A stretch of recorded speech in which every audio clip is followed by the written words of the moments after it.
Okay, so today's the day after their second week birthday. This is Saturday, the 14th of November. And I've already had to put bigger collars on some of them because the newborn collars were already too small. But as you can tell, we have extended the whelping box, put two more panels in to make it longer because as you can see on one side, we have these little waterproof blankets that have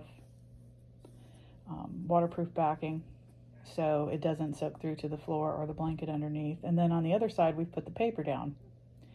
And when I moved them into the whelping box and changed the blankets, I put them down on the paper just so they'd start getting used to it.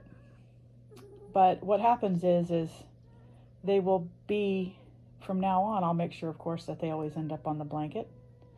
They'll be nice and snuggly down there. And they will start wandering off the blanket to go do their business on the paper. This is how we start paper training them until they're old enough for me to start taking them outside to learn to do their business out there.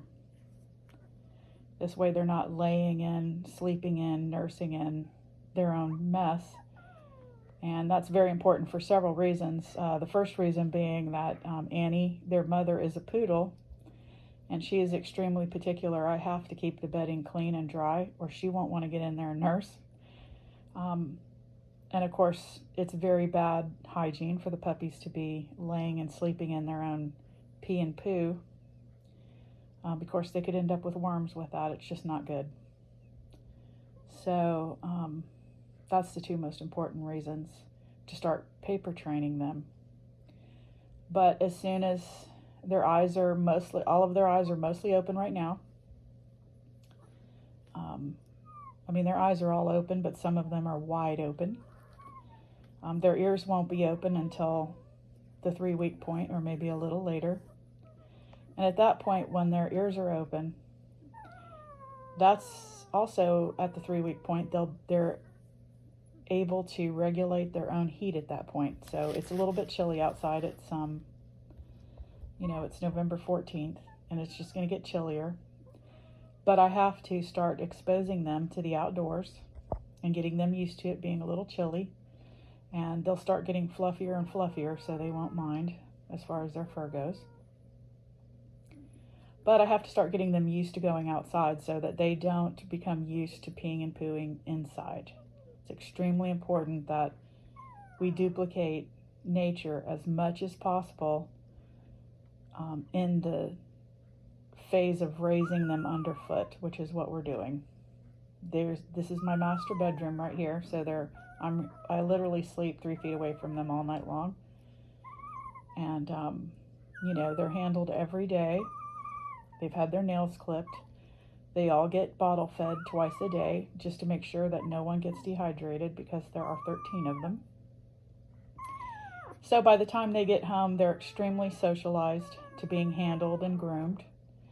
And then, of course, when they're older, I'll be taking them outside, and the neighborhood children will be playing with them.